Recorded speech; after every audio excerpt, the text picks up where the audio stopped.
Salut l'équipe, merci d'avance pour le visionnage, n'hésitez pas à liker et partager la vidéo. Vous pouvez également retrouver mes réseaux sociaux en description et n'hésitez pas à me soutenir sur Patreon. On lâche rien et on continue de remettre la mosquée au milieu du désert. Bon visionnage à vous. Yasmine, bienvenue. Bonsoir. Comment vas-tu depuis 2 jours? Oui, 2 jours. Ça va très bien, merci et toi? Ça va. T'as quand même voulu venir du coup? Oui. Mais tu sais qu'ici, moi, je parle d'islam. Oui, je sais. C'est pour ça que je suis étonnée. Oui, je peux le comprendre. Bah, bienvenue à toi. Merci. Dis-moi. Alors, je peux comprendre, donc justement, tu veux parler d'islam sunnite, il n'y a pas de souci, on va en parler. Je vais essayer de répondre comme je le peux. Si je ne peux pas, je dirai je peux pas. Et si tu le permets, j'aimerais aussi te poser des questions. Ok. Bah, tu veux commencer? Vas-y. Alors, du coup, Juste par un peu rapport... ta télé derrière. La télé? Ok. Ouais, la baisser ou l'éteindre. Ou... Ouais, je sais pas le son. On fait comme chez nous, t'as vu. Ok. Vous m'entendez bien? Ouais. Parfait. Alors, donc du coup, par rapport à à ce que vous faites, par rapport au live pour blasphémer, donc vous dites que c'est une critique, comme je l'ai dit, je l'ai déjà dit, la critique de l'islam, en tout cas, n'est pas un souci. Vous avez le droit de critiquer l'islam, et ça, les musulmans qui sont contre, ils vont à l'encontre carrément aussi de leur religion. Après, pour ce qui est d'insulter, je trouve que, faire du mal gratuitement à des gens qui vous ont rien fait, je trouve ça quand même mal. C'est juste inciter à la haine pour de la haine. Ça apporte rien de bon, je pense. Après, tu peux me donner un exemple de quand j'ai fait ça? Après, là, j'ai parlé en général. Hein. Mais quand, par exemple, tu dis que le prophète sallallahu alayhi wa sallam est comparable à Da, au drapeau noir, tu vois, ce genre de paroles, ça me choque. Alors, je me rappelle pas avoir dit cette parole-là. Non, sur Twitter, pardon, sur Twitter. Mais ce que tu dis sur Twitter, tout le monde le voit. Oui, ça a été écrit sur Twitter. Après, sur les lives, ce que j'ai dit.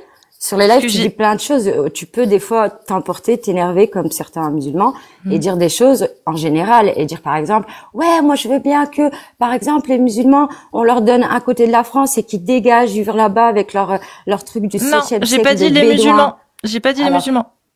J'ai dit ceux qui acceptent ces textes-là. Ceux qui acceptent ces textes-là. Alors, ceux qui acceptent ces textes, ça dépend de la compréhension que tu as de ces textes.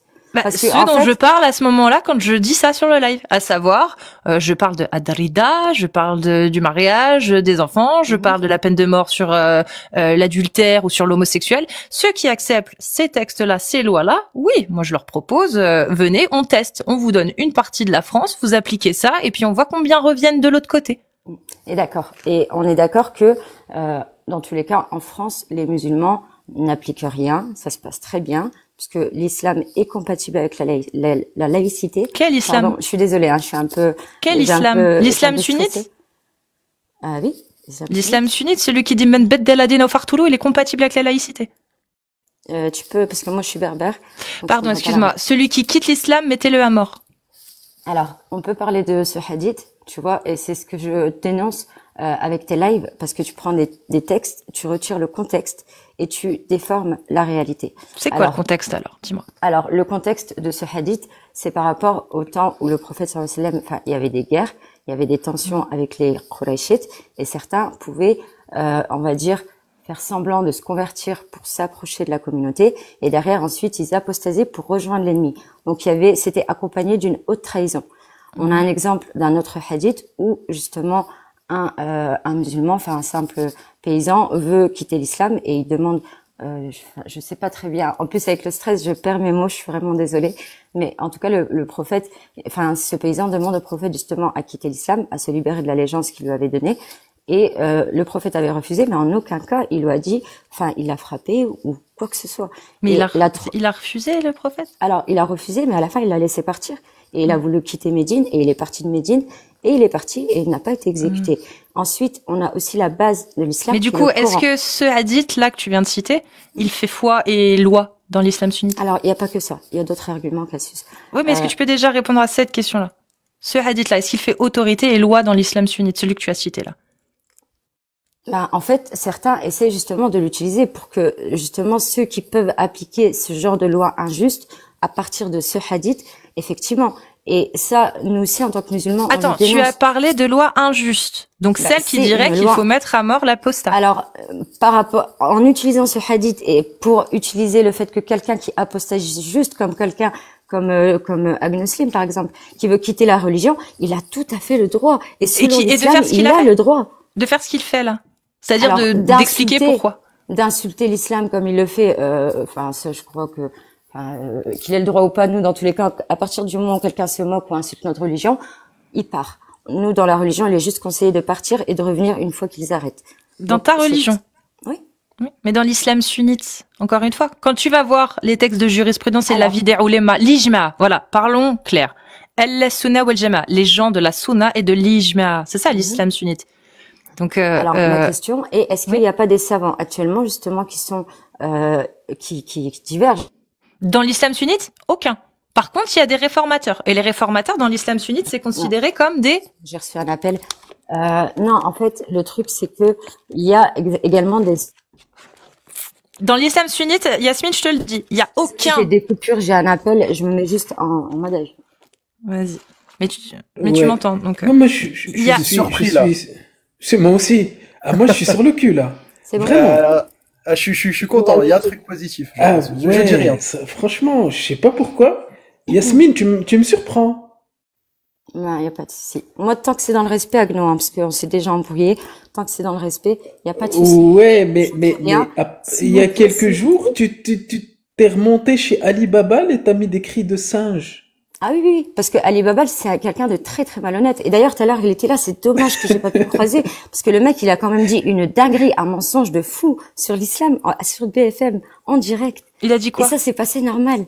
Alors, l'histoire, t'as vu qu'il raconte par rapport aux baleines, qu'il lit un tafsir de Ibn Kathir, Kathir, il me Abbas. semble. Non, Ibn Abbas. Ibn Abbas. Ok, et il lit un texte où il parle de baleines, comme quoi, de D'un gros poisson, en fait. C'est lui D'un qui a gros dit, poisson. c'est une baleine. Mais c'est Et un on gros est d'accord poisson. que Ali Babal, donc, s'est arrêté à la fin du paragraphe qui explique ça, et il dit clairement aux gens dans le panel, alors sachez que il valide, il assume totalement ses paroles. Alors que quand tu lis le paragraphe qui est juste après, clairement, il explique que ces écrits et que cette histoire de baleine descend des récits israélites et que ça n'a aucun rapport avec l'islam. Et que ça n'a aucun rapport avec la révélation du prophète sallallahu alayhi wa sallam. Et ça, tu vois, il a ce pas qu'il est dit. cité. Si, C'est pas vraiment ce qu'il a dit. si, c'est ce qu'il est dit. Non. Si, Non, Ibn Kathir, il dit, c'est possible. Mais comme on n'est pas ça sûr, vient des histoires israéliennes. Yasmine, il y a un peut être sûr. principe dans l'islam Cassius. sunnite. Non, attends, je t'explique. Ibn Kathir, il agit selon le modèle de l'islam sunnite. Dans l'islam sunnite, si ça n'invalide pas, c'est-à-dire que dans les textes de la Bible, du judaïsme, etc., si ça n'invalide pas ce qu'il y a dans le Coran, ce qu'il y a dans la Sunna, ce qu'il y a dans, justement, la vie générale, etc., alors on est en droit de dire c'est possible, ça peut exister, Alors, c'est peut-être Pour être vrai. plus honnête, Cassius, pour être plus honnête, à ce moment-là, il aurait dû dire ça vient des récits israélites, mais nous, comme effectivement, on doit croire aux écrits du judaïsme, effectivement, ça peut être une histoire vraie, mais en aucun cas, ça vient de l'islam, ça vient du prophète sallallahu alayhi wa sallam, c'est ça que je veux dire. C'est pas, il a pas dit que ça venait du prophète. Il a dit que dans l'islam sunnite, il y a des savants comment il qui le dit, disaient tu vois que c'était possible. C'est ça C'est qu'il a comme dit. Amir, c'est comme Amir, là, il y a quelque temps, je suis tombée sur une vidéo où Mais est-ce que toi tu y crois juste avant, est-ce que toi tu penses que c'est possible que la Terre soit sur une baleine? Ben, personnellement, non, je pense On pas est que- d'accord. Franchement, ça me... Donc déjà Ça me rien semble- que là, de se dire que Mais dans Ibn l'islam, rien ne dit Kathir, ça. donc On déjà dit jamais rien dit que ça. ça, Ibn Kathir qui laisse supposer que c'est peut-être vrai. Attends, Ibn Kathir est l'un des plus grands explicateurs de l'islam sunnite. Lui, Ça reste des il hommes. Cassius, non, y a on pas de sacralise souci. pas ces gens-là. Je le Ça reste sais, des Yasmine, c'est reste qu'un homme. Mais on est d'accord du coup que on peut largement remettre en question toutes les conneries qu'il a pu dire du coup, hein. Ah oui, Là-dessus, on est tu sais, d'accord. Il y a eu des fatwas d'Arabie Saoudite qui faisaient des fatwas contre les Pokémon. Est-ce que tu crois que moi je dois suivre ça?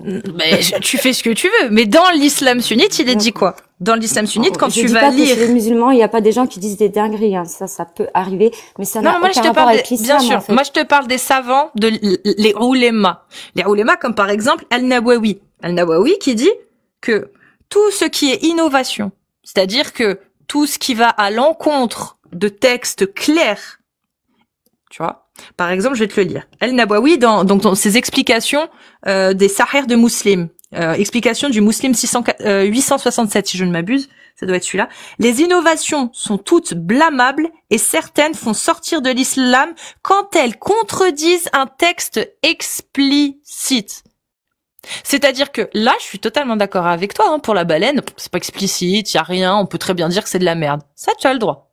Mais quand Ibn Kathir, Al-Tabari et tous les autres, ils affirment que la peine pour celui qui quitte l'islam de manière catégorique, hein, c'est-à-dire il n'y a pas de doute, c'est qu'il soit mis à mort. Quand ces savants-là, ils disent ça, ils le disent tous. C'est bien que c'est un avis d'un texte explicite. C'est-à-dire, par exemple, Sahih Bukhari 6922. Le prophète a dit, celui qui quitte l'islam, mettez-le à mort. Qu'est-ce qui se passe du coup quand tu lis Al-Nawawi ou Ibn Khudayma aussi qui dit la même chose? Celui qui nie ce qui est établi par consensus ijma' ou par un texte du Coran tombe dans la mécréance.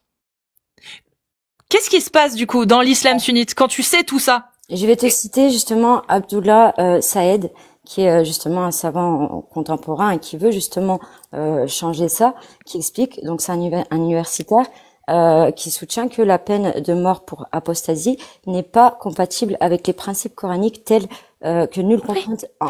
Et c'est très bien. Allah, il parle de lui. Voilà. Allah, il parle de lui. À partir du Je vais moment... te lire. Oh, Allah, il parle de lui. À partir du non, moment non, Yasmine, il y a pas de souci. Yasmine, on parle d'islam sunnite. Mais non, toi, tu parles de islam wahhabite, c'est ça le problème.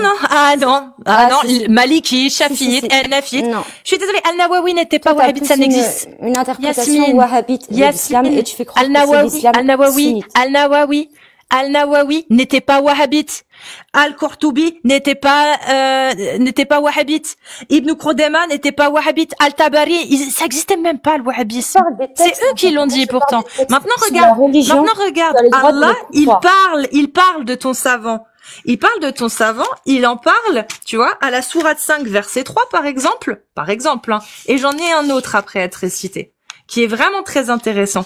Donc la sourate 5 verset 3, où il dit, attends, sinon je vais le prendre sur le PC, ça sera plus rapide parce que je galère un peu là. Voilà, où il dit, vous, voilà. Oh, purée, je vois rien. Vous sont un, ah ben non, mais pas du tout en fait. Je me suis trompée, c'est l'inverse, c'est 3, 5. Attends, je vais te le lire. Ouais, c'est bon. Aujourd'hui, voilà. J'ai parachevé pour vous votre religion, accompli sur vous mon bienfait et agréé l'islam comme religion pour vous. Qu'est-ce que tu comprends là-dedans? C'est pas le terme exact, c'est pour ça que je voulais prendre sur mon PC. Voilà. Message d'Allah. 3, sourate 3, c'est ça. Bah c'est simple. Allah, il vient et il dit quoi? Bah justement, c'est les tafsirs où dedans c'est expliqué ça. Est-ce que par exemple, est-ce que souvent justement tu prends un écrit et tu vas pas citer tous les écrits? Non, moi je vais te citer le tafsir. Mais alors justement pendant que tu cherches, si je peux juste citer un verset du Coran qui parle des apostats. Non mais c'est bon, je l'ai. Oui, mais il y a pas de souci. Mais tu sais comment ça marche. Si la sunna ne contredit pas le Coran, alors tu prends la sunna. Et la sunna, tous les savants de l'islam sunnite, il y a un ijma dessus. Moi, Yasmine, je veux bien. Mais ton savant là que tu as cité, s'il te plaît. C'est ton savant que tu as cité. Je vais pas fermer les yeux là-dessus. Moi, je cite des savants de l'islam sunnite. Ceux qui sont validés par l'islam sunnite. Qui valident l'ijma parce que c'est les ulémas de l'islam sunnite qui font l'ijma. Toi, celui que tu as cité, est parfaitement en contradiction avec l'ijma. Il affirme que ce n'est pas du tout coranique. Donc c'est même pas, il parle même pas de sunna, hein. Il parle ce n'est pas du tout coranique. Donc, qu'est-ce que dit Allah? Qu'est-ce qu'il est dit sur ceux qui vont à l'encontre, finalement, hein, comme dit plus haut, à l'encontre de l'ijma appliqué? Encore une fois, Ibn Khudayma le dit. Ensuite, nous t'avons mis sur une voie claire de l'ordre, suis-la donc, et ne suis pas les passions de ceux qui ne savent pas. Donc ça, c'est Allah qui le dit dans le Coran. Et dans le tafsir de la sourate 3, verset 3, en fait. Dans la sourate 3 du verset 3, on a par exemple, dans un tafsir de Al-Qurtubi, qui dit, mais moi je ne sers que des sources de l'islam sunnite. C'est que l'islam sunnite que je te sers. Toi, le savant que tu m'as cité, non, il est pas de l'islam sunnite, Maros. La preuve, quand tu lis l'Ijma', Al-Nawawi Ibn Khodema qui rapporte l'Ijma', par exemple dans Al-Mourni, il le dit. Celui qui nie ce qui est établi par consensus Ijma' dans l'islam sunnite ou par un texte du Coran tombe dans la mécréance. Ça fait partie de l'Ijma' de l'islam sunnite. Donc si ça fait partie de l'Ijma' des 4 écoles, et que ton imam, il dit le contraire, l'islam sunnite, l'Ijma', il dit quoi? Que c'est un innovateur. Puisqu'il va à l'encontre du consensus Ijma' établi. C'est juste de la logique ce que je te dis, Yasmine. Je dis pas que il a tort, il a rien compris à Allah. C'est pas ça. Je dis juste que il n'est plus dans l'islam sunnite. Il a été tekfir. Les textes de l'islam sunnite sont tellement bien faits qu'ils ont même réussi à faire en sorte j'ai pas fini. Ils ont même réussi à faire en sorte que quand quelqu'un essaye d'interpréter différemment pour adoucir les atrocités, il se fait excommunier. C'est ça l'islam sunnite. Et c'est ça qu'on dénonce. 4 écoles, en fait, non plus, mais c'est pas la même chose. Parce qu'il y a une différence aussi entre une apostasie capitale, enfin, une apostasie publique et une apostasie privée ou quelqu'un qui va créer des troubles à l'ordre public. Très bien. Est-ce qu'il y en a une seule des 4 écoles qui dit qu'il ne faut pas les tuer? Une seule qui dit qu'il faut pas tuer l'apostat? Moi, c'est ça ma question. Je sais qu'ils sont pas d'accord sur le nombre de jours à attribuer. Je sais qu'ils sont pas d'accord sur tous les points qui pourraient sortir de l'islam. Mais c'est pas ça la question. La question c'est, est-ce que dans les 4 écoles, il y en a au moins une qui dit, non, faut pas tuer les apostats, faut les laisser tranquilles. Alors, je vais regarder pour être sûr.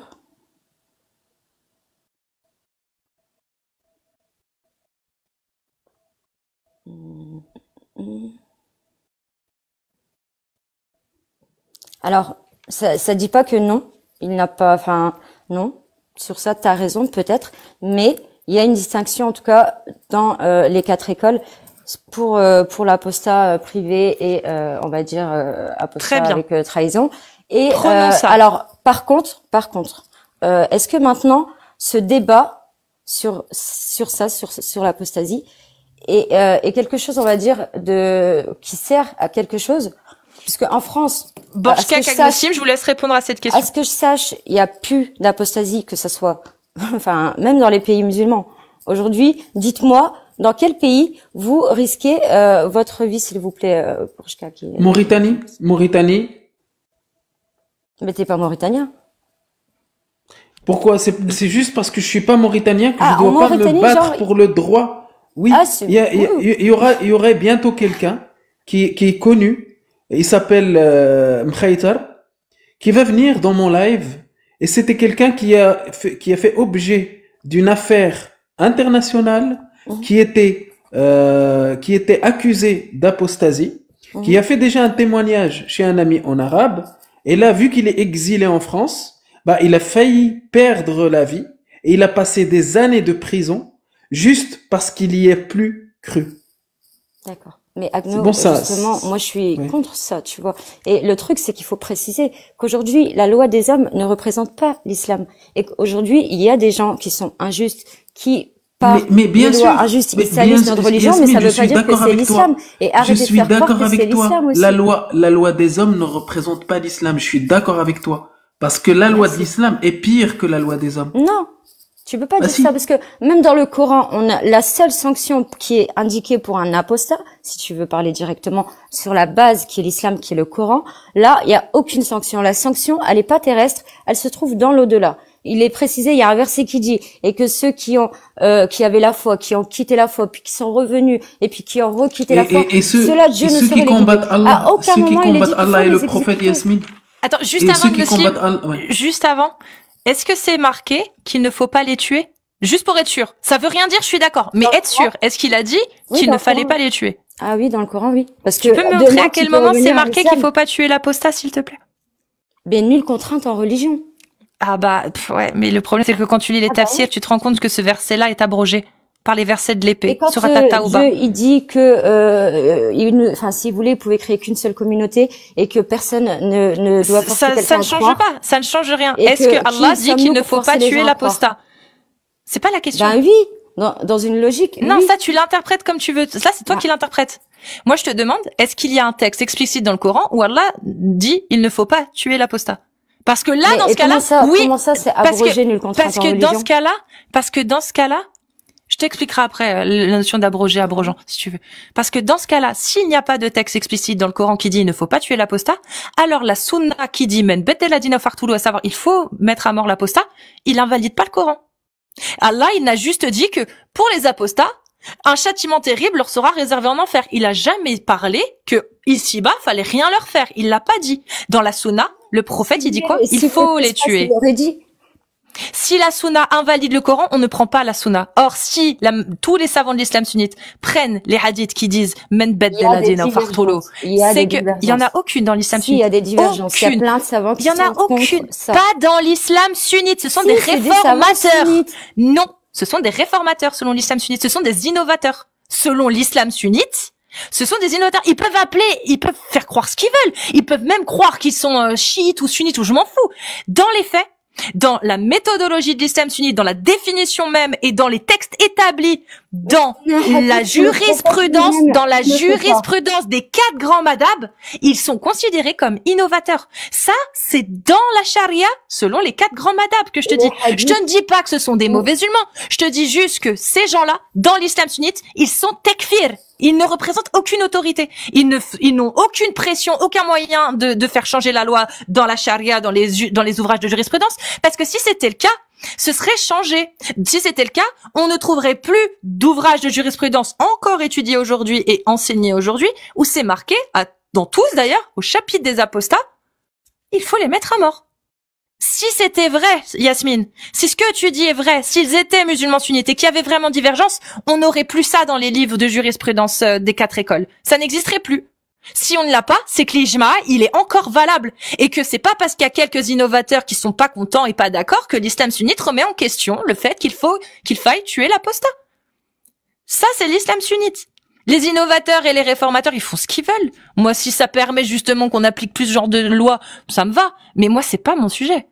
Mon sujet, c'est l'islam sunnite. Et dans l'islam sunnite tel qu'il est conçu, tel qu'il est enseigné dans la jurisprudence, dans les avis des oulémas et dans l'ijma, excuse-moi, Adrida est toujours d'actualité dans ses ouvrages. C'est pas comme tu dis complètement, en tout cas, c'est pas comme juste apostasie et les 4 écoles te condamnent. Non. Il y a des conditions. Ah bah si. Quelqu'un qui le fait chez lui, oui, mais qui ne croit plus on en n'est Dieu, plus dedans, il va pas aller crier dans la rue ou faire des trucs pour provoquer. Personne ne sera au courant de son apostasie, c'est personnel. Et moi, je connais des gens comme ça. Donc, il n'y a pas besoin aujourd'hui d'insulter Allah sur les réseaux pour dire ah bah ça y est, j'ai quitté l'islam.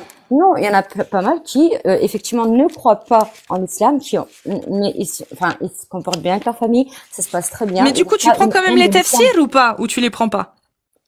Ben, il y a des divergences. Moi, sur ça, moi, je privilégie le Coran. Il y a pas de souci. Tu sais quoi, les 6 plus grands. Regarde, je vais te reposer la question autrement. Est-ce que les 6 plus grands, donc, Shir al-Mufassirin al-Tabari, Ibn Kathir, Sa'di, Baghawi, Qurtubi, et j'en ai loupé un, j'ai oublié lequel. Parce que je ne sais pas exactement ce qu'ils disent, ces personnes. Là, tu me dis que les 4 disaient la même chose, j'ai vérifié, ils disent pas la même chose. Je crois. J'ai l'Elaïn. Parfait. Si, les 6 là, ils vont dire la même chose sur le verset que je vais te donner. Ils disent la même chose parce que j'ai vérifié. Il y a que Saadi et Bakhawi où je pourrais pas les montrer. Écoute, moi, ça, Sourate 5, verset 33. Sourate 5, verset 33. La récompense de ceux qui font la guerre contre Allah et son messager et qui s'efforcent de sommer la corruption sur la terre, c'est qu'ils soient tués ou crucifiés ou que soient coupées leurs mains et leurs jambes opposées, etc.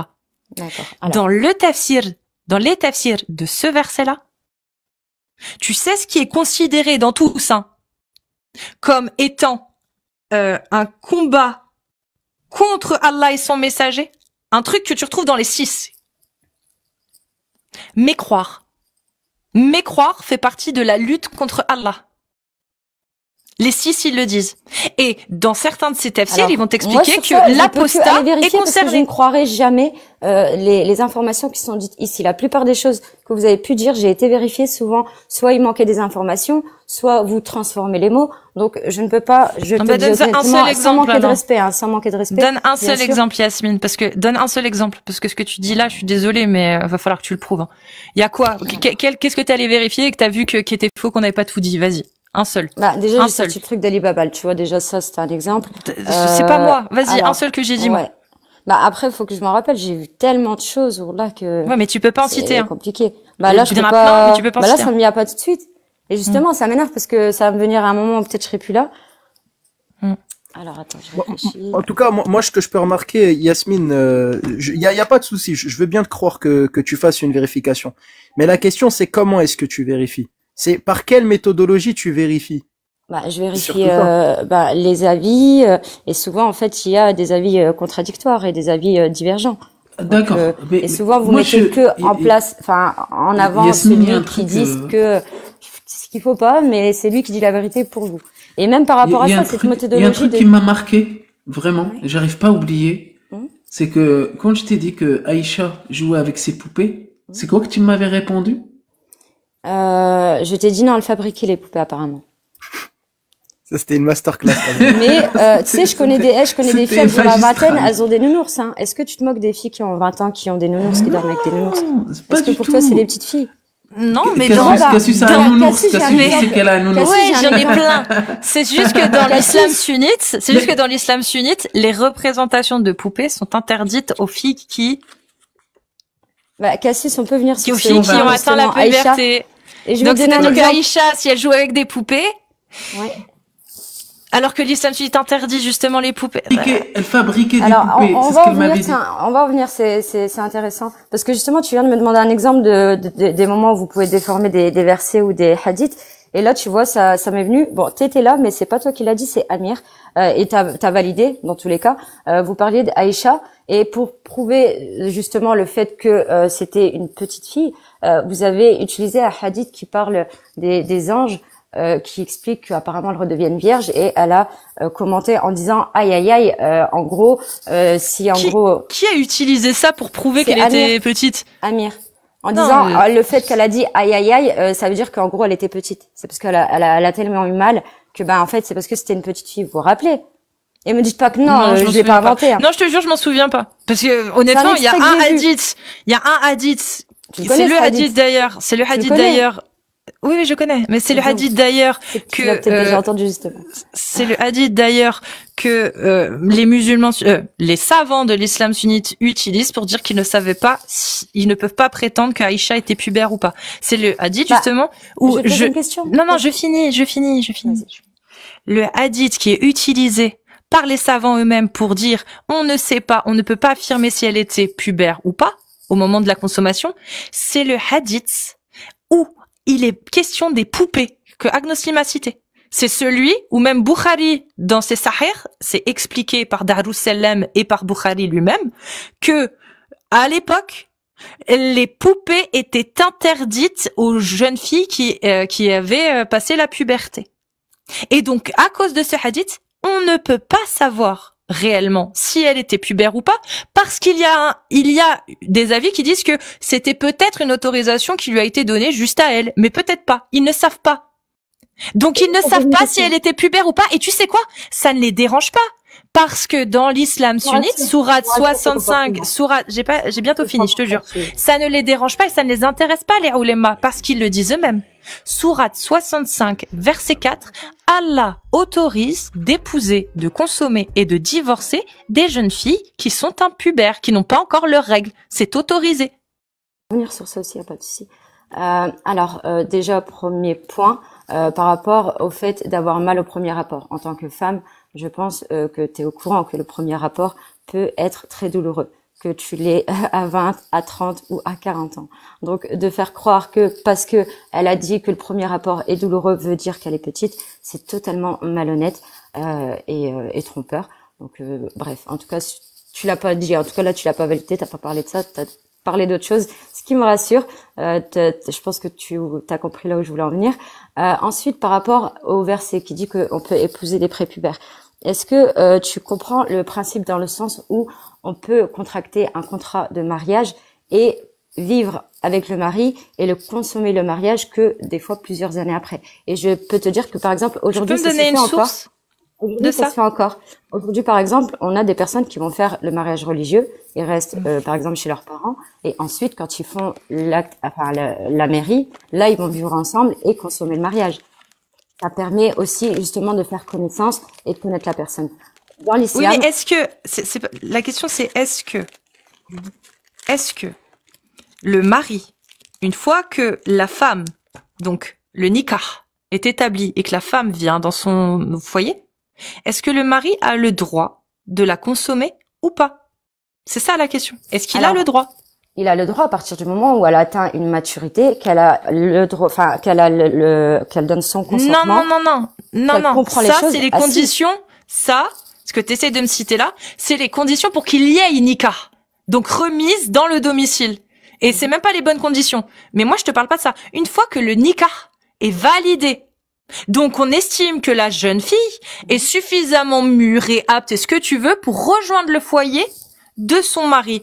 Le nikah, est-ce que Allah, l'islam, prévoit que le mari a le droit de consommer le mariage ou pas? Alors, justement, j'ai une question par rapport à ça, parce que justement, on a la sira qui permet d'avoir une chronologie et des dates qui permettent de donner un âge à des personnages justement tels que Aïcha, comme la sœur de Aïcha. Voilà, et Aïcha, en fait, ans, 19 ans, avec la sira, on arrive à un calcul qui est totalement différent de ce que dit le hadith. Oui, donc et tous les savants d'islam sunnite, ils se sont trompés. Ils étaient trop cons, ils ont pas vu ça. Ils ont étudié toute leur vie la sira, la sunna. Ils ont tout étudié. Que c'est un hadith et qu'il peut y avoir une erreur. Non, ils disent c'est qu'ils ne le rejettent pas, mais c'est faux. Ibn Kathir, Al-Tabari affirme la sira dit autre chose. C'est une chose. Non. Ibn Kathir, Al-Tabari, non. Ils disent pas ça. Ils disent, je vais dire ce qu'ils disent. Ibn Kathir affirme que le prophète s'est marié avec Aïcha dans la Sira al-Nabawiya. Il le dit. S'est marié avec Aïcha quand elle avait 6 ans et a consommé le mariage quand elle avait 9 ans. Ceci est connu de tous les savants et remis, et ceci est connu par tous les savants de l'islam sunnite et n'est contredit par aucun d'entre eux. Aucun d'entre eux. Ça, c'est ce que Ibn Kathir dit dans la Sira al-Nabawiya. Ibn Kathir est con. Il savait pas. Il connaît toute la Sira. Il connaît tous les hadiths. Il connaît tout le Coran. Il a expliqué le Coran. Il a fait des ouvrages, des dizaines d'ouvrages. Mais il était trop con. Il est passé à côté de l'âge de Aïcha. Ma question est pourquoi donc donner plus de poids à un hadith isolé qui mentionne l'âge de Aïcha? Il n'est pas isolé, il y en a 24. S'appuie sur des événements datés et cohérents historiquement. Il n'est pas isolé, il y en a 24. Les hadiths ne donnent pas souvent de date, d'âge, il manque des fois des informations. Contrairement à la sira, tu vois. Yasmine, pour une fois, t'as dit quelque chose qui pourrait être une source. Mais là, le problème, c'est que si on vérifie et qu'on voit que ça affirme le strict contraire, t'as dit la sira. Dans la sira laquelle? De Ibn Ishaq ou Ibn Hisham? Parce que les deux, je peux aller vérifier.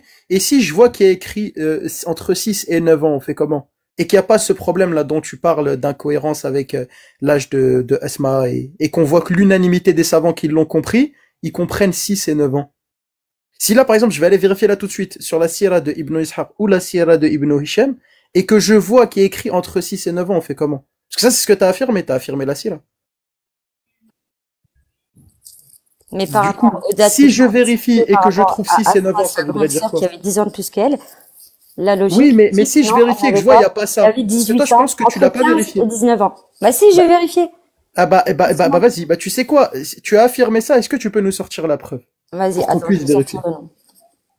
Non, sors le texte directement. Vraiment, sors la sira direct et on voit où est ce problème. Et après, on va voir ce que les savants disent sur ça. Parce qu'il y a aucune ambiguïté sur ça, hein. C'est l'ambiguïté, elle date du 21e siècle, parce que c'est difficile à accepter. Voilà, moi c'est surtout ça la conclusion. Je cherche, si vous pouvez me donner, en tout cas, j'ai une question aussi sur ça, justement.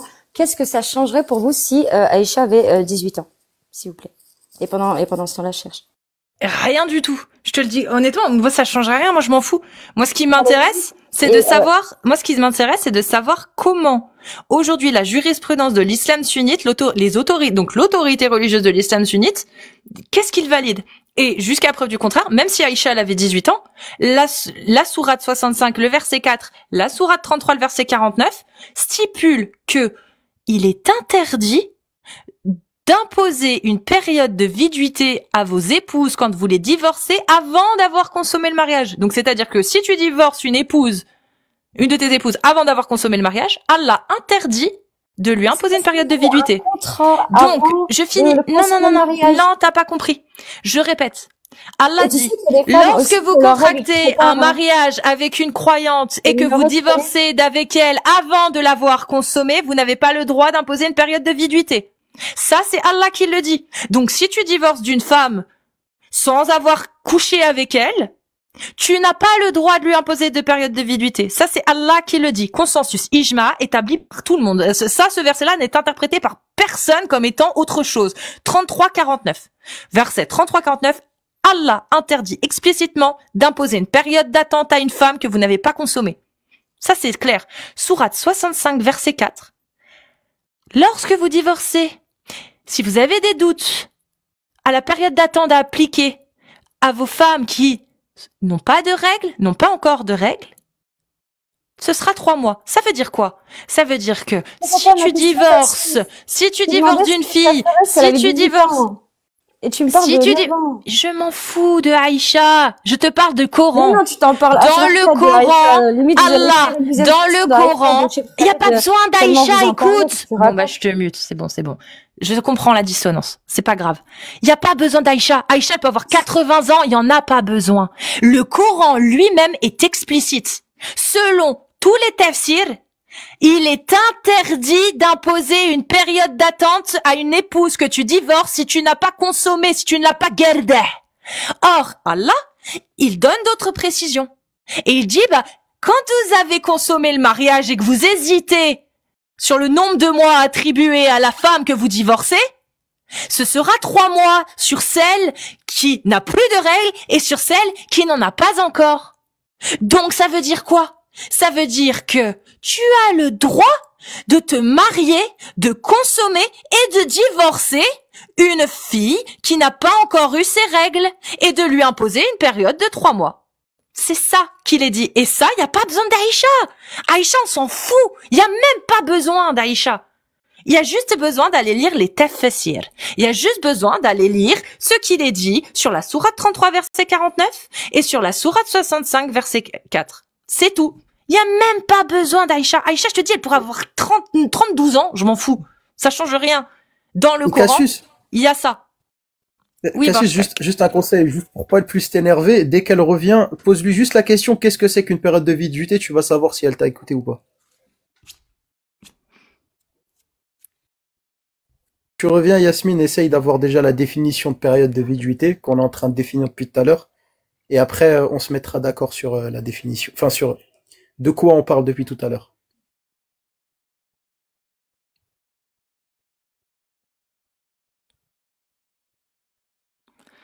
C'est pour ça, Aïcha, en fait, vous raccrochez à Aïcha, mais raccrochez-vous autant que vous voulez, en fait. Il y a le Coran, il y a les tafsirs.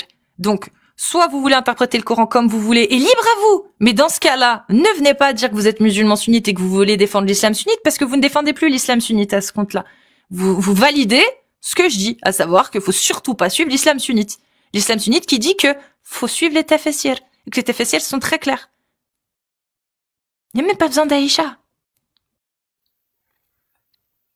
Tu peux revenir, Yasmine, parce que tu risques de... Ouais, voilà, c'est bon. Parce que l'application, elle peut te faire ban au bout de 5 minutes. Ah, pardon. Quand t'es en pause. Du coup, tu sais c'est quoi période de viduité? Alors, je réponds déjà parce que je t'ai écouté, t'inquiète pas. Donc c'est Ibn Ishaq.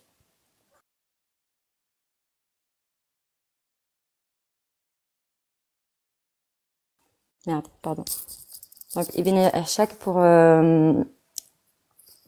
la Sira. Et en fait, c'est pas dit clairement. C'est pour ça que là, ça va pas être possible que moi je t'apporte un événement de la Sira qui dit que Aïcha a 9 ans. Non. Parce que moi, je l'ai lu, donc ça tombe bien. Ben voilà, donc tu sais très bien que ça, je peux pas te l'apporter. C'est un calcul qui est fait par rapport aux événements, puisqu'on sait que Asma avait 10 ans à peu près de plus que Aïcha. Vu qu'on sait par rapport à la Sira que Asma, au moment de l'Hégire, elle avait, il me semble, 30 ans. Tu sais que j'ai la source du savant qui dit ça. Tu sais que pour le coup, très honnêtement, Yasmine, je te jure, je te mens pas. Il n'y en a pas qu'un qui le dit. Non, tu sais c'est qui le dit? Tu sais c'est qui le premier à avoir dit ça? C'est un Belge converti qui a sorti un exemple du Maroc. Je te jure, il t'a dit ouais, c'est comme les Marocains quand ils comptaient en argent. En fait, il disait 200 millions pour dire 200 euros, quoi. Mais genre, il parlait en centimes. Et c'est ce même mec-là qui a dit qu'on comptait pas les dizaines. Ça vient littéralement d'un Belge converti qui s'est fait takfir. Oui, effectivement, parce que t'en as qui expliquent que ça vient de là en tout cas. Par rapport au hadith de 9 ans, il se peut que ce soit une erreur ou un manque d'informations telle que la façon qu'ils avaient de compter à cette époque, qui peut être en fait différente de la nôtre. C'est faux. Comme le hadith, ça vient d'un mec qui s'est converti, qui dit n'importe quoi. En tout cas, la Sira a été écrit avant. En tout cas, les hadiths sont écrits 200 ans après la mort du prophète. Et c'est ça qui est chiant, parce que quelqu'un qui n'est plus de ce monde ne peut pas se défendre forcément. Et alors 1400 ans après, aller prouver qu'elle a 19 ans et vous 9 ans qu'à partir de ces hadiths. En tout cas, en réalité, personne ne peut dire avoir la vérité, mais tout ce que je sais, c'est que c'est une calomnie de dire qu'elle avait 9 ans. Et c'est totalement faux. Alors, par rapport au verset, comme je l'ai expliqué, moi, je dis que les prépubères, ça parle pas du tout des enfants. C'est quoi période de viduité? Période de viduité. Alors, je saurais pas vraiment bien l'expliquer. J'ai pas eu le temps d'aller regarder parce que je suis désolée. À côté, j'ai reçu plein d'appels. Je me fais harceler sur Snap, donc j'essaye de répondre et de faire mes recherches en même temps, mais c'est pas facile. Mais période de viduité, depuis tout à l'heure, elle t'explique c'est quoi, Cassius, période de viduité. C'est pour ça que c'est pour ça que c'est important de comprendre. Attends, je vais regarder vite fait. Mais elle te l'a expliqué. Si tu veux, on peut te réexpliquer. Il y a pas de souci, mais il faut savoir ce que ça veut dire. Une fois que tu sais ce que ça veut dire, tu lis le tafsir, c'est bon. L'explication et la vraie explication. C'est aussi ça qui est important. Ah, tu crois qu'on va mentir? Il y en a qui l'ont déjà fait sur des lives, bien sûr. En fait, justement, c'est malhonnête. Je dis pas que vous êtes malhonnête, vous, la définition de période de viduité. Il y en a qui l'ont déjà été, bien sûr. Oui, mais regarde, moi je vais te dire c'est quoi la définition, tu pourras aller vérifier parce que tu la trouves dans des tafassirs, justement, je sais plus c'est quoi le numéro de la sourate, mais c'est dans Surat al-Baqarah, je crois, où on te mentionne ça. En fait, c'est quoi? Tu peux imposer une période de viduité uniquement après consommation. C'est quoi? C'est dans le cas où, par exemple, t'es marié avec une femme, et que par exemple, tu l'as consommée et qu'elle tombe enceinte, on parle d'une femme d'un point de vue général, si elle tombe enceinte, qu'elle tombe ou qu'elle ne tombe pas enceinte et que par exemple t'as envie de la divorcer, il faut tu vois attendre que la période que la période elle passe quoi entre guillemets. Par contre là ce qui est dit dans la 65.4 c'est que tu n'as pas le droit d'imposer de période de viduité à une femme que tu n'as pas consommée. Si tu l'as pas consommée et que tu la divorces, c'est bon, tu la divorces khalas. Mais là si tu l'as consommée et que c'est une femme prépubère ou que c'est une femme ménopausée, et là, oui, tu dois imposer cette période de viduité de 3 mois. En parlant des femmes prépubères. Après, ça veut dire que tu peux imposer cette période de viduité au cas où, en fait, si tu l'as consommée. Ça veut pas dire forcément que ça veut dire que tu as le droit d'épouser une enfant. Si, c'est forcément ça quand on parle de consommation. C'est fallacieux, en fait. Bon, Yasmine, regarde, je te fais une explication vraiment très simple. Regarde, je te fais une explication très simple. Regarde, la viduité, tu peux l'imposer, comme on a dit, uniquement dans le cas où il y a consommation. Et là, on te dit qu'il y a une période de viduité à imposer en cas de consommation, encore une fois, de 3 mois. La durée de 3 mois, elle concerne pas toutes les femmes, elle concerne les femmes ménopausées et les femmes prépubères. Et cette durée-là de 3 mois qui les concerne eux exclusivement, c'est parce qu'il y a eu consommation. C'est obligatoirement qu'il y a eu consommation. Et comment tu sais que c'est obligatoirement sûr? En fait, c'est pas que t'es obligé de consommer une prépubère, mais dans le cas où tu consommes une prépubère et que tu veux la divorcer, non mais regarde, écoute. Si par exemple, tu as consommé une prépubère et que tu as envie de la divorcer, tu dois lui imposer une période de viduité de 3 mois. C'est écrit si tu veux la définition de période de viduité sur l'islam, tu t'as la 3369, 3349, pardon, excuse-moi, où t'as le tafsir, je crois, et aussi la 65.4. Et c'est celle-là dans laquelle on parle. C'est la sourate 65, verset 4. Tu lis les tafsirs, ça te parle de ça. C'est justement ce qui est expliqué. Et ça fait consensus. Pour marier, par exemple, un orphelin, il faut attendre qu'il ait Oui, mais là, ça ne concerne pas les orphelins. Ah oui, mais les orphelins, ça concerne aussi des enfants. Et s'il dit pour les orphelins, attendez qu'il atteigne pleine maturité pour le mariage ou pour lui donner son argent, enfin son héritage, enfin c'est aussi, ça peut être aussi vu pour les enfants, pour le mariage. Non, ça c'est un lien que tu essayes de faire. C'est comme si, regarde, alors c'est comme. Toi tu fais le lien pour les prépubères pour dire que. Je fais pas le lien, moi je fais pas le lien. Alors que je te dis que le mariage peut être fait avant consommation du mariage, avant que la personne vive avec son compagnon. Et toi, tu me dis non. Mais je fais pas le lien, c'est toi qui le fais. Parce que regarde, moi je t'explique. Moi, je te sors un autre verset du Coran qui dit que les orphelins, il faut attendre qu'ils soient matures. Mais si t'es coraniste, y a pas de problème. Mais c'est pas coraniste. Mais justement, ce verset impose des conditions pour le mariage. Donc tu me dis que non, ce verset-là. Par contre, toi, le verset que tu utilises, si apparemment il est au-dessus des autres versets. Mais non, je te dis qu'il y a un autre verset qui dit que l'enfant, pour qu'il soit marié, il y a des conditions. Et en islam, il y a des conditions pour que quelqu'un soit marié. Tu n'as pas compris. En fait, il faut comprendre, il y a quelque chose de très important. En fait, depuis le début, ce qu'on essaye de t'expliquer, c'est que nous, on peut aussi faire tout ce qu'on veut et on peut même aussi faire dire au Coran que la terre est plate là où c'est pas forcément dit. Tu vois. On peut faire dire tout et n'importe quoi si on est malhonnête. Attends, écoute. Par contre, nous, on est honnête, on suit la méthodologie de l'islam sunnite et on critique en suivant la méthodologie de l'islam sunnite. Là, tu sors de la méthodologie et tu fais tu fais ta propre interprétation. Pourquoi? Parce que là, tu viens me dire, je te donne une simple analogie. C'est comme si là, on est en cours de mathématiques et qu'on est en train de faire, on fait de la géométrie et toi, tu dis, ouais, mais tu veux donner une réponse avec un truc de SVT qui n'a complètement rien à voir. C'est comme si là, tu mets une réponse d'un cours de SVT dans un contrôle de maths. Tu fais ça, bah t'as 0. Bah, là, c'est ce que t'es en train de faire. C'est du hors-sujet. Ça n'a rien à voir. Ça ne concerne pas ce cas-là. Et on suit la méthodologie en faisant en tranchant sur ça, en fait. C'est pas nous qui tranchons sur ça. On prend juste le consensus et les interprétations de l'unanimité des savants. Tout simplement. C'est juste ça. Il faut que tu vérifies. Suis la méthodologie, tu vas comprendre. Parce que il y a une méthode. D'accord, il peut y avoir une interprétation différente que. Si tu fais ça. Sunnite, non, ne dis pas que non, si tu fais ça. Si tu fais ça toi, Yasmine, tu rentres dans ce que l'on appelle l'islam yasminite. Moi, j'appelle pas ça l'islam sunnite parce que l'islam sunnite, il t'aurait fait takfir. Il t'aurait fait le takfir. Oui, tu sais pourquoi. C'est souvent chez les extrémistes qui pratiquent le wahhabisme, qui veulent prendre qu'une façon de penser, qu'une certaine source, qu'un avis. Et c'est pas le wahhabisme, c'est le sunnisme. C'est le sunnisme. À part si tu veux le réformer, il y a pas de souci. Mais c'est pas vraiment des sunnites.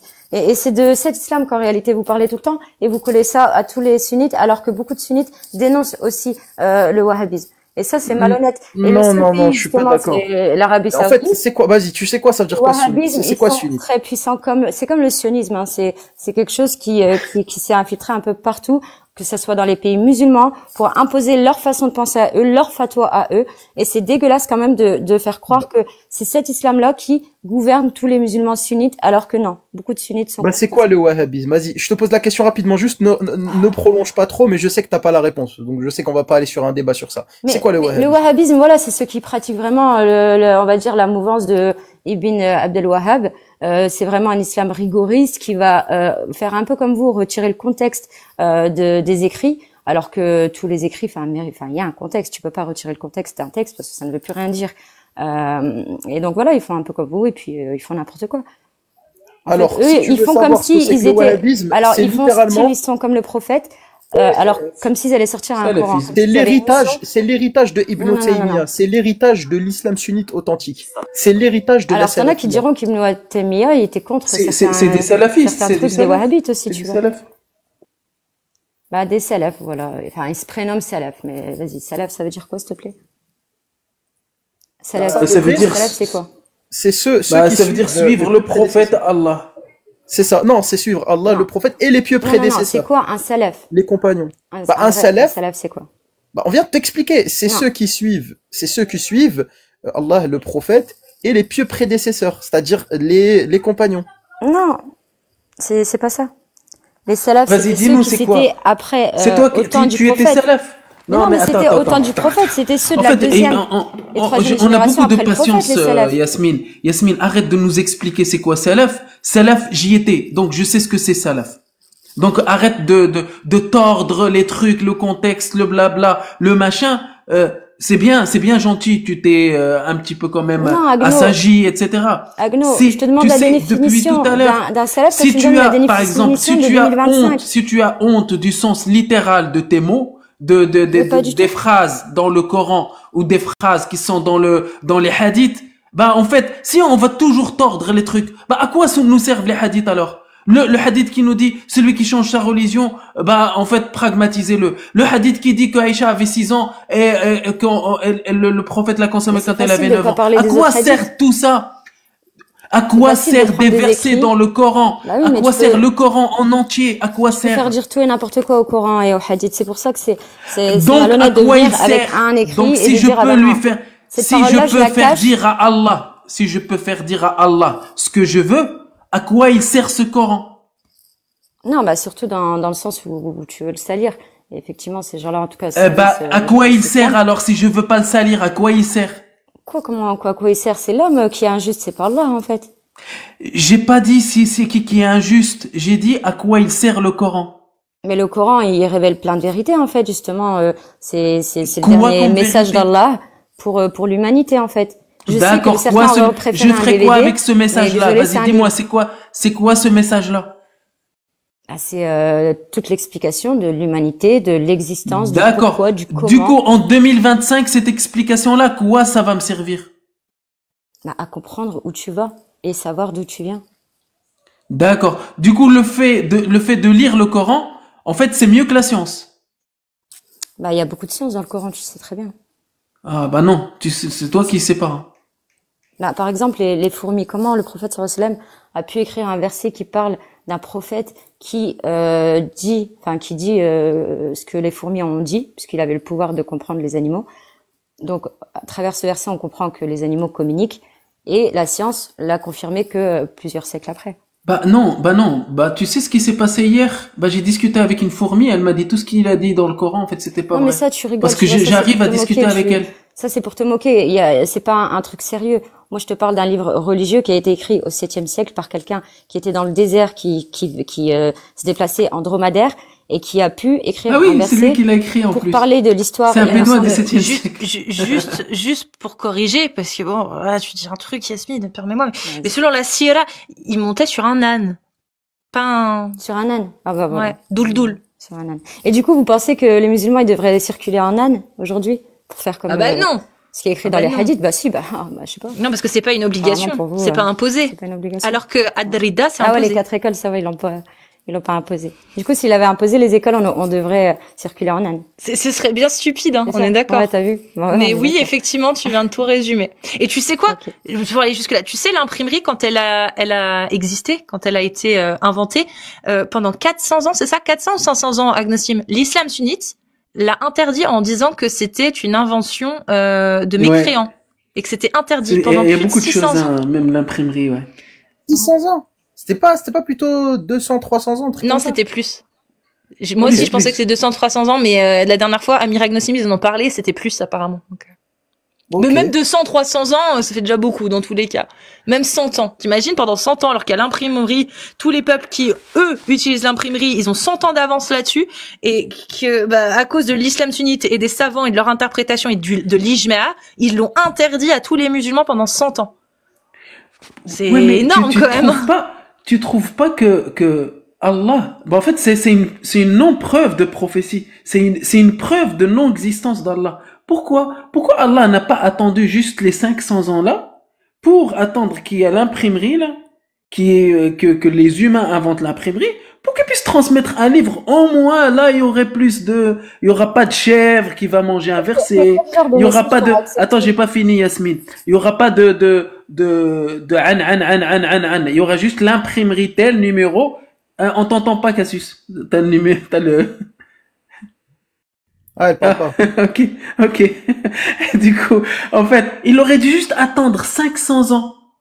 Il a attendu 700 ans pour avoir le christianisme, après le christianisme, pour faire l'islam. Il aurait dû juste attendre 500 ans de plus pour qu'il puisse donner un message qui sera clair et imprimé par une imprimante, une vraie. Là, il y aura pas de tawatur, il y aura un truc, un livre écrit. Ce serait Allah a écrit l'imprimante, a créé l'imprimante, et après il va faire son livre. Et une fois qu'il aurait fait son livre, c'est des hommes, encore une fois, donc faut pas coller ça à l'islam. C'est pas parce que des gens qui j'ai pas collé ça à l'islam. Je suis contre l'imprimerie que tu dis l'islam est contre l'imprimerie. C'est malhonnête. Non, j'ai pas dit ça. J'ai dit juste que le créateur de l'univers omniscient, omnipotent, aurait dû attendre 500 ans pour attendre que l'imprimerie soit créée ou soit inventée pour qu'il puisse transmettre son message. Ou encore plus, il aurait pu attendre des miracles. Il aurait pu attendre 2000 ans qu'il y a quand même pour qu'on puisse voir les miracles. Au moins, il y a le smartphone pour faire des selfies. Ou si par exemple quelqu'un coupe la mer en deux, il peut se prendre en même temps en selfie. Comme ça, on a la preuve qu'il y a un créateur de l'univers, tu vois. Non, justement, c'est ça ma question. Quel genre de preuve, c'est-à-dire un message de Dieu, t'aurais pu accepter, toi? Quel genre de message? Il t'aurait fallu quoi? Un livre? Moi, je peux répondre. Vas-y. Moi, une prophétie peut-être un tout petit peu, enfin, ce serait pas une preuve pour moi, mais ce serait déjà une prophétie beaucoup plus pertinente, au lieu de nous parler des histoires de Paris, de deux civilisations qui se foutent sur la gueule 24 heures sur 24. Nous dire par exemple qu'un jour les humains arriveraient à communiquer à distance sans pigeons voyageurs, tu as prophétisé le téléphone, ou sinon un jour les humains auront des montures inanimées, genre peut-être prophétiser les voitures, un jour les humains voyageront en traversant les cieux, genre les avions, il aurait pu dire un jour l'humain posera un pied sur la lune, tu vois, genre que des trucs comme ça là qui limite ils auraient pu avoir énormément de sens. Mais ce qu'il a trouvé de mieux à faire, c'est de nous dire Real gagnera contre le Barça à la Ligue des Champions dans un simple classique. Enfin, à la fin du Classico, dans la Ligue des Champions, Real va gagner contre Barça. Voilà la plus puissante des prophéties qu'on entend depuis des mois et des mois sur TikTok. Voilà, c'est ça la plus puissante des preuves. C'est quoi? C'est nous sortir une prophétie de deux civilisations qui pendant 200 ans ont mené plus de 16 batailles pendant ces 200 ans. Et du coup, le pari, c'est que cette team-là, à la fin, elle va réussir à gagner par remontada. Bien joué. Il aurait pu nous faire un truc plus pertinent, genre écrire dans le Coran, quand après les années 2000, par exemple, vous allez créer quelque chose qui va vous permettre de communiquer même si vous voyez pas. Ça aurait été incroyable quand même. Oui, voilà. Non, mais plein de trucs comme ça, ou enfin, je sais pas, genre, prophétiser l'IA, ou tout plein de trucs, en fait, qui pourraient être vraiment hyper pertinents. Mais tout ce qui a été dit, ça n'a rien d'exceptionnel, tu vois. Genre, limite, allez, les Arabes vont essayer de construire que des bâtiments de plus en plus hauts. Bravo, ça se faisait déjà à cette époque-là. Même en Chine antique, même en Chine, il y a 5000 ans, ils construisaient déjà des tours de plus en plus hautes. Bravo, enfin je sais pas, c'est le truc de construire des hautes structures, il y a rien d'exceptionnel. C'est quelque chose qui suit justement l'avancée architecturale. Tu vois. C'est surtout une inspiration de la tour de Babel, enfin je veux dire. C'est encore plus. Tu vois, enfin je veux dire, il y a rien de nouveau en fait, il y a rien de nouveau. Je vais pas tarder. En tout cas, franchement, ça fait plaisir d'avoir eu un échange dans le respect. Surtout qu'il y a eu Bourchak et Agno et Alia et personne m'a insulté, on m'a manqué de respect ou a insulté mon Yasmine. Parce que à force de t'avoir écouté, ça sert à rien de s'embrouiller. T'as raison. Ça apporte la haine et ça sert à quoi? Personne t'avait insulté dans mon live aussi. Hein. C'est toi qui avais commencé. Avant. Je t'ai écouté avant et j'entendais des insultes de dingue. Tu sais comment ça? Pas contre toi. Ah oui, mais moi, c'est mon créateur. Non, c'est pas ça. Aussi. Tu sais avec qui elle s'est embrouillée, Cassius? Elle a insulté Shana. Non, mais elle m'a pas insulté, elle. Non, elle me gueulait dessus comme une malade. Non, c'était toi qui l'avais insulté. En plus, la rediff, je l'ai. Je l'ai eu, t'inquiète. Et les gens, elle me crié dessus comme une folle et à un moment, je lui ai dit oui, si tu peux fermer un peu ta gueule mais voilà, quoi. Ah non, en fait, je pense que toi, j'ai l'espoir que dans quelques mois, tu vas ouvrir les yeux, tu vas apostasier, je pense. Qu'Allah m'en préserve. Et moi, j'espère vraiment que Mais il faut que tu saches un truc positif. C'est que si tu apostasies, Yasmine, ça serait avec la volonté d'Allah. En tout cas, sache que il est possible que tu reviennes à l'islam et si tu veux un jour redevenir musulman, Inch'Allah, en tout cas, c'est Allah le veut. Dire que les musulmans te pardonneront tout le mal que tu as pu nous faire. Vraiment. Pour la peine, je vais faire une dua. Yasmine, j'attends que tu dises Amin. Qu'Allah nous guide tous. Amin. Ouais, Kyriou, t'as les yeux fermés. Non, arrête, laisse vers la vérité. Trop intelligent pour avoir les yeux fermés. Allah nous guide tous vers la vérité. Tu m'as coupé avec Noslim. J'allais valider ma doua. Bref. Non, mais justement, en fait, Yasmine, c'est pas que ça. Dis-toi que c'est la rationalité qui doit te guider. Pas des croyances que tu ne pourrais pas justifier sans... C'est pas méchant, tu vois. Moi, je dis que la rationalité nous guide. Pourquoi? Parce que c'est important. Une fois que tu comprendras et que tu te renseigneras, après le reste, tu fais ce que tu veux, t'es libre, tu vois. En tout cas, une chose est sûre, c'est qu'il y a une certaine méthodologie et il faut que tu te renseignes sur ça. Parce que je t'assure que la dernière fois, quand je t'avais posé la question, bon, j'avoue, j'étais beaucoup plus virulent parce que c'est la première fois que je t'avais vu. Et quand je t'ai posé la question, je t'ai dit, est-ce que quand on veut lire un verset, je t'avais posé la question, comment est-ce qu'on le comprend? Est-ce qu'on lit le tafsir ou on regarde sur TikTok? Tu m'as dit, on peut faire les deux. Le problème, c'est que ça, oui, ce serait possible dans un monde imaginaire, mais dans la méthodologie. Plusieurs avis, pas que un, tu vois. Oui, mais tu te doutes bien. Alors, tu sais très bien que dans le Coran, il y a des versets qui sont explicites et d'autres versets qui sont, je sais plus comment on les appelle, mais qui sont, on va dire, un peu mystiques. Et qu'en vrai, ils peuvent porter à confusion et qui peuvent amener à la divergence. Et Allah a dit sur ça que, justement, c'était pas une chose mauvaise. Et en gros, ça permet justement de voir le bon du mauvais, puisqu'on va dire, celui qui va plus avoir une mauvaise intention va plus aller vers la mauvaise interprétation, alors que quelqu'un qui a justement la foi en Allah et qui croit en son message va être plus va l'interpréter autrement ou va peut-être pas comprendre et voilà, va pas chercher à plus comprendre. Et tu vois, Yasmine, tu peux pas dire détenir la vérité. Tu peux pas dire. Moi, je détiens pas. Regarde, Yasmine. Moi, si tu veux contester la méthode, c'est que vous voulez juste que les gens arrêtent d'être musulmans. C'est pas. Non, mais regarde, Yasmine, attends, tu fais ce que tu veux. Tu fais ce que tu veux. Vous voulez qu'on arrête d'être musulmans, en fait. Moi, je suis pas d'accord. Moi, par exemple, si tu nous entendais ce qu'on disait sur Riles depuis ces dernières semaines avant qu'il quitte les réseaux, tu verras que c'est faux. C'est pas le cas. Même moi, je suis du côté de Riles, vraiment. Je suis pour le dialogue. Je suis du côté de Riles. Je suis pour le dialogue. Voilà. Moi, Riles, je le défends. Pourtant, lui, il se dit musulman. Par contre, il dit qu'il est pas sunnite. Parce que, en fait, c'est quoi le plus gros, enfin, moi, je m'en fous, à un certain moment, chacun croit ce qu'il veut. Il est pas sunnite. Il a juste dit qu'il a rejeté quelques hadiths. Tu vois, là, t'es en train de mentir sur son compte. Non, il dit qu'il est pas sunnite. Arrête de, il le dit, il le répète. Oui, j'ai des rediffs de... Il a dit, je suis sunnite et je rejette ce hadith. Il y a quoi? Non, il est pas sunnite. Il était pas sunnite. Non, lui-même, il a dit, il se définit pas comme ça, Yasmine. Je crois, t'as il s'est énervé et il a dit, écoutez, si, parce que je rejette ce hadith, ça veut dire que je suis pas sunnite. Alors, si vous voulez, je suis pas sunnite. Mais il a dit sur le ton de l'énervement. Parce qu'il se faisait attaquer, en fait.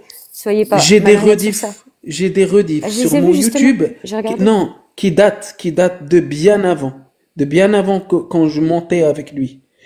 C'est depuis que Jack est monté avec lui, j'ai une rediff qui date de 6 mois, de 4-5 mois si je me trompe pas. Elle est sur mon YouTube que je viens de recréer. Il se définit, il y avait Lams dans le guest, il se définit pas comme sunnite, il dit je ne suis pas sunnite et il n'est pas sunnite. Et il y a encore les rediffs dernièrement avec Jack, il se dit qu'il n'est pas sunnite. Et il a le droit, il est musulman, c'est tout. Oui, c'est tout. Et ça on respecte, il y a pas de problème. Par contre, Yasmine, juste pour revenir sur le cas que juste qu'on a cité toi et moi. En fait, un verset, quand tu le comprends pas, moi, je regarde, je vais te donner un défi, et tu reviens quand tu veux. Tu peux revenir même d'ici 3 semaines, tu peux revenir d'ici 1 mois et demi. Note dans un coin, sourate 33, verset 69, si t'arrives à me l'expliquer autrement qu'avec les tafassirs, ce verset, franchement, je suis preneur. Et tu vas voir que personne n'est en capacité de l'expliquer, sauf si tu prends les tafassirs. 33, 69. Voilà. Tu verras que la meilleure, en fait, c'est ça que j'essaie de t'expliquer. Juste note-le quelque part. Je t'assure que tu vas pas trouver maintenant. Si tu passes par autre chose que les tafassirs et que tu l'écris sur TikTok, tu n'auras jamais la réponse. C'est pour ça que c'est très important. Et ça, c'est dans la méthodologie d'Islam Suite. Par contre, si tu la renies, cette méthodologie-là, tu la renies, tu peux l'expliquer comme tu veux ton verset. Y a pas de souci, fais ce que tu veux. Attends, redis lequel c'est déjà? 33, 69. Ouais. Celui-là, moi, je le kiffe. Tu sais quoi, je veux le lire pour que les gens fassent aussi le même exercice. Et je le lis en arabe juste après. Non, 69. Oui, 33-69. Et je le lis en arabe une fois que tu as lu en français. À part si tu veux que je lis d'abord en arabe puis en français. Oh, vous qui croyez, ne soyez pas comme ceux qui ont offensé Moïse. Allah l'a déclaré innocent de leurs accusations car il était honorable auprès d'Allah. Voilà. En arabe? En arabe, ça donne Ya ayyuhalladhina amanu la takunu kalladhina adaw Musa fabarra'ahu Allahu mimma qalu wa kana 'inda Allahi wajihan.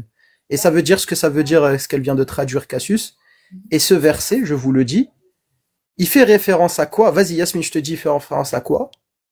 Tu peux traduire autant que tu veux, jamais tu connaîtras l'histoire si tu ne lis pas le tafsir. Il faut lire le tafsir. À part si tu trouves.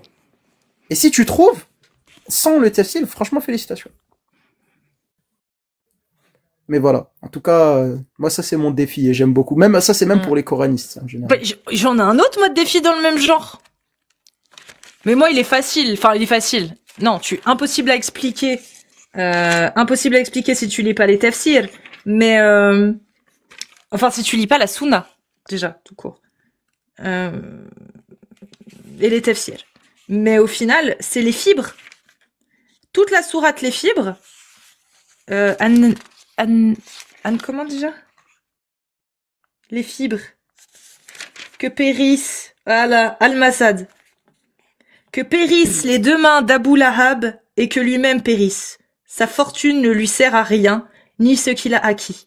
Il sera brûlé dans un feu plein de flammes. De même, sa femme, la poissonnière, non, la porteuse de bois, a son cou une corde de fibres. Ça aussi, c'est très compliqué à expliquer si t'as pas les tafsirs. Après, je pense que le message de notre créateur, hein, c'est pas facile forcément à comprendre. D'ailleurs, Cassis, tu m'avais posé tu reviendras si tu veux. Oui. Tu m'avais posé une question sur une fois sur un live où tu m'avais dit quand je t'ai dit justement je veux pas parler de religion avec toi, tu m'as dit comment ça se fait que Dieu n'a pas pu descendre un livre compris par tout le monde de la même façon. En gros, un truc clair et comme ça au moins il y aurait pas de divergence. Tu te rappelles? Oui. Et du coup, je t'avais dit je sais pas trop. Après, c'est les hommes qui font qu'il y a des divergences, peut-être, je sais pas. Et après, si je te pose par exemple la question d'un livre, en gros, qui prouve absolument, en gros, si tu lis un livre qui te prouve que c'est Dieu et que tu es obligé de croire, où est le libre arbitre à ce moment-là? Ah oui, tu réponds, tu poses la question, tu réponds en même temps. C'est ça. Cette question-là, elle est très importante, Yasmine. Ah oui, mais tu peux pas forcer que les gens à croire, justement. Si Dieu avait voulu, comme il l'a dit dans le Coran, faire de nous une seule communauté, il l'aurait fait. Mais non, mais du coup, c'est de tester. Donc, alors quand Allah, il parle de libre arbitre, quand Allah, il parle de libre arbitre, mais qu'à côté de ça, il est le premier à dire que c'est lui qui voile les cœurs. Mais c'est en fonction de tes actions. Allah dit que tout être humain sera en fonction de ses actions et de son cœur. Yasmine, t'as la raison, t'as l'une des raisons primordiales de mon apostasie. T'as l'une des raisons piliers de mon apostasie, tu pointes le doigt sur quelque chose, réfléchis 3 minutes. Je sais, mais prends un stylo, fais un schéma, tu vas comprendre. Alors, je peux comprendre que le libre arbitre, c'est un concept compliqué à comprendre. Après... Non, le libre arbitre, je le connais parfaitement bien. J'ai pas envie de rentrer dans ce truc, mais vraiment, juste pose-toi, prends un stylo et regarde si ça a du sens. Reprends 3 attributs, omnipotence, omniprésence, donc la toute-puissance, et prends la miséricorde et la justice, prends ces critères, définis-les, et prends un schéma, et vas-y, regarde s'il y a un libre arbitre ou si c'est déterminé. En tout cas, moi, je te mets au défi de ne pas annuler un des attributs dans ce cas de figure. C'est bon? Et si tu veux, on peut même faire cette activité. Un jour, cette activité, je la ferai en live. Une feuille, un stylo, un schéma, on définit chaque terme. Pour moi, je pense pas que j'ai du mal à croire que t'étais un ancien musulman. Sur ça, ah bon? Bah vas-y, comment est-ce que je peux te prouver? Bah attends, tu sais quoi, je vais aller sur Memory Snap, je vais te montrer mes mémories qui datent du mois de mars. Je vais aller tout de suite, je vais vous ramener ma Umrah, j'arrive tout de suite. C'est bon? J'arrive. Et après, par contre, les gars, après on conclut parce que moi après faut que je décolle. Ouais, moi aussi je dois y aller, voilà, ça fait un moment que je dois y aller. Donc on va conclure par Borchka qui montre, vas-y, moi je veux voir aussi. Si tu peux me confirmer. Mais toi, Cassius, t'as déjà vu quand c'était vu. Oui, mais moi je veux revoir, qu'est-ce qu'il y a? Ouais, vas-y.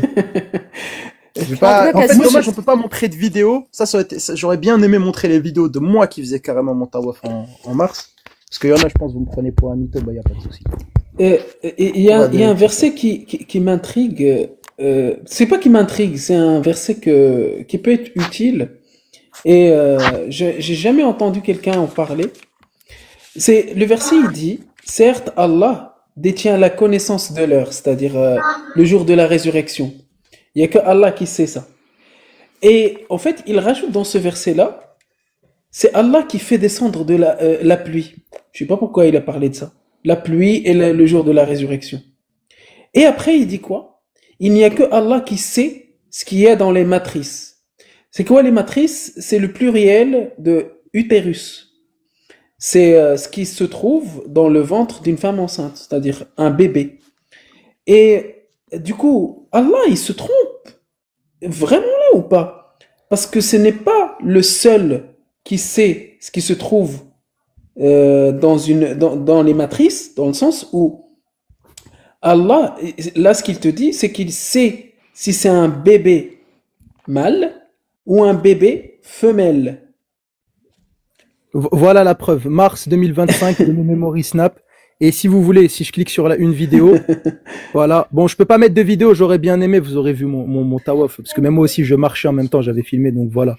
J'y suis et c'est bel et bien moi, mars 2025. J'ai rien trafiqué, j'ai rien touché, c'est mes memories Snap.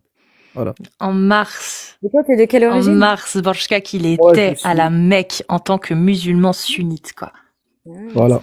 Peut-être qu'il était déjà plus musulman et qu'il a été, il peut faire semblant. Ça, oui, bah oui. Dire non. Bah oui, il va payer 2000, 3000, 4000 balles, je sais pas combien t'avais payé là, 7000 peut-être. Mais en fait, regarde, ouais. je vais t'expliquer. Justement, peut-être pour faire sa séance de photos, qui nous dit. Il y a un truc qui est pas faux. C'est quoi? Il y a un truc qui est pas faux. C'est pas que je ne l'étais pas, mais juste sans m'en rendre compte, j'étais déjà sorti à partir du moment où ma méthodologie, elle était problématique. La première fois que j'étais monté chez Cassius, j'ai dit que j'avais une vision assez pragmatique en étant assez cartésien d'un point de vue général. Dès que j'avais dit ça, pointer le doigt sur un vrai truc. Parce que même moi, par exemple, depuis des années, depuis que je suis jeune, par exemple, j'ai étudié la théorie synthétique de l'évolution. Celle, même tu nous traites de singe. Pour rigoler, H24, tu mets des bruits de singe. Je l'ai tellement étudié. Écoute, logique, vous m'insultez, mon créateur, j'ai pas le droit d'insulter les théories auxquelles vous croyez. C'est de bonne guerre. Ça, en fait, pour me venger et pour vous attaquer. Je veux pas me reprocher. C'est de bonne guerre, Yasmine, c'est de bonne guerre. De bonne guerre, il y a pas de problème. Mais c'est même pas comparable encore, parce que vous priez pas devant un singe, tout. Mais il y a pas de souci, regarde. Regarde, Yasmine, c'est pas un problème. Ça, on en rigole. Par contre, à partir du moment où j'avais cette vision très pragmatique, c'est déjà un problème, tu vois. C'est déjà un problème et effectivement, je sortais de la méthode. Donc, effectivement, de par le fait que j'étais un petit peu trop, on va dire, dans la méthodologie scientifique, que je mettais au-delà des textes, c'est-à-dire que je pouvais faire mentir des textes avec la science, bah, c'est déjà une apostasie. Le problème, c'est qu'à un moment, il fallait que je sois cohérent, bah, du coup, j'ai préféré le faire complètement, tu vois. Et de me dire, bon, bah, ça peut pas être écrit par le créateur, ça peut être écrit que par des humains, parce que si on peut démontrer par A plus B que cette description-là qui est faite, c'est censé être celle du créateur de l'univers, mais qu'on voit que c'est complètement faux, et qu'on peut démontrer par A plus B que c'est faux, bah, félicitations, c'est un humain qui a écrit ça. C'est la conclusion la plus logique. Merci Borchkak. Moi, je suis désolée, hein, je suis obligée de vous booster un petit peu. J'aimerais que Yasmine, que tu conclues. Je te laisse un dernier mot. Merci. Et tu repasseras quand tu voudras. Ok. Bah du coup, en tout cas, voilà, je voulais juste montrer par là parce que, enfin, je voulais monter surtout pour dire que c'est pas parce qu'on est musulman qu'on peut pas vivre ensemble, et c'est dommage parce que des fois comment tu parles de l'islam, c'est comme si tu disais voilà, voici leur idéologie, en gros limite c'est des gogoles, ils sont complètement endoctrinés. Ah non, c'est parce que c'est pas du tout ça que je veux dire. Non, sunnite. Voilà, les musulmans sunnites, en gros, ils sont endoctrinés, ils sont complètement cons, faut les... Non, endoctrinés, ça veut pas dire con. Alors, endoctrinés, complètement barges. Non, je dirais des victimes. Ils sont victimes d'un endoctrinement. Voilà, en gros, on est victime, on sait pas ce qu'on... Mais toi, t'es pas musulmane sunnite. Ah mince, pardon. Excuse-moi. Ah ouais, c'est vrai. C'est bon, c'était de l'humour, excuse-nous. Ok. Et du coup, voilà. En tout cas, en France surtout, je comprends pas. Si c'était dans un but de faire changer l'avis des 4 écoles, tout ça, bah à ce moment-là, aller voir l'Arabie Saoudite, parce que nous, en tout cas, en tant que Français musulmans, on ne peut rien. Oh, même l'Arabie Saoudite, elle peut pas changer les avis, hein. En tout cas, voilà, c'est dommage de pas aussi préciser que nous, musulmans sunnites, beaucoup ont une lecture pas littérale comme les wahhabites, mais vraiment avec un contexte. On va pas dire que ce qui s'est fait il y a 1400 ans doit se faire aujourd'hui, non. Et du coup, voilà. Après, je pense que j'ai oublié plein de choses parce qu'il y avait tellement de choses à dire. J'ai eu tellement de choses. Mais en tout cas, ça fait plaisir d'avoir pu échanger dans le respect. Ça s'est bien passé. Personne m'a insulté et j'ai insulté personne, je pense. Et voilà. Merci. En tout cas, de passer une bonne soirée. Toi aussi. T'as juste insulté les musulmans, d'endoctriner des débiles. Ah non, rajoute pas. Je rigole. C'est l'humour. Je rigole. Pas comme ça. Bonne soirée à vous. Merci Yasmine. Ça m'a fait plaisir, Yasmine, cet échange. Merci. Pareillement. Il y a de l'amélioration, vraiment.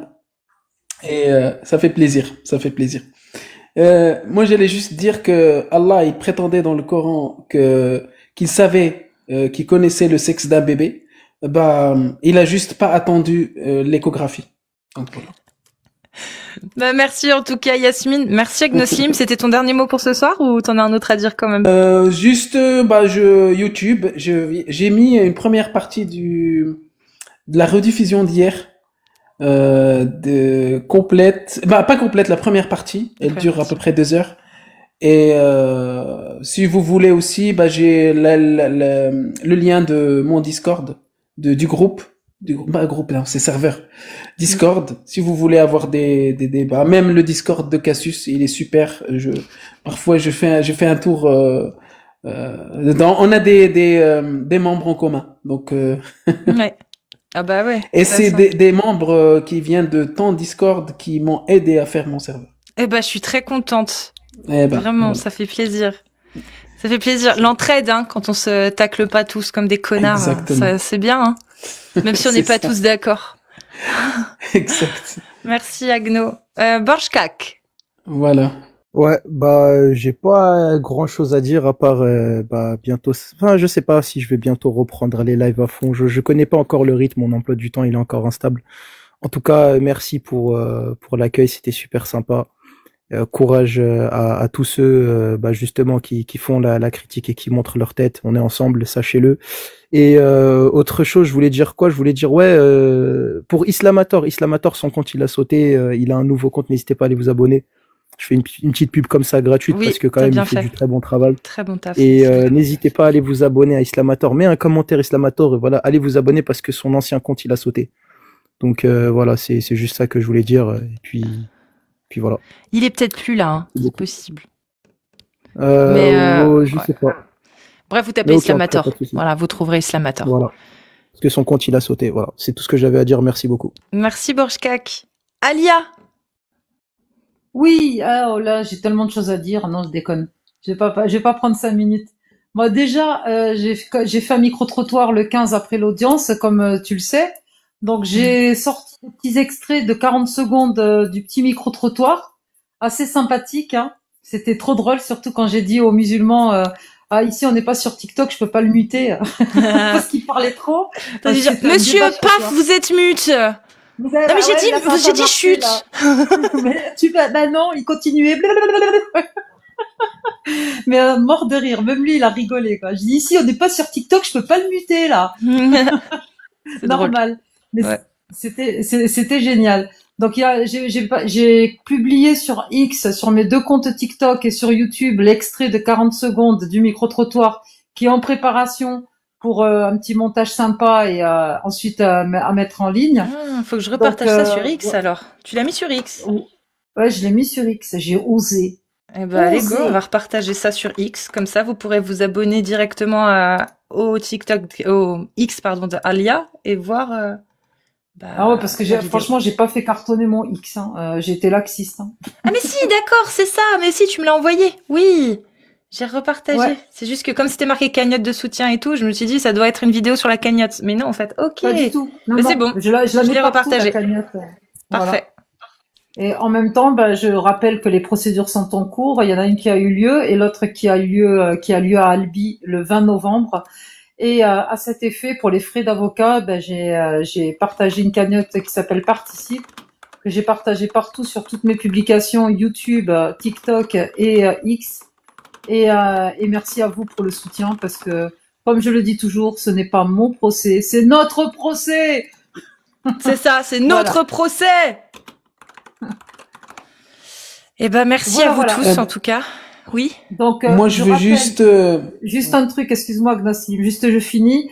Tous les vendredis, Inch'Allah, entre midi et 13h avant la prière, j'allume mon live. Voilà, et ça peut durer des heures. Ça peut durer des heures et ça va durer longtemps. Donc n'hésitez pas à vous abonner au compte d'Alia, Borchkak et à Gnassim ici présents parce qu'il y a des lives qui sont régulièrement. Voilà. Moi, en fait, je vais programmer un live une fois par week-end, une fois par semaine, le week-end, et ça serait régulier. Ok.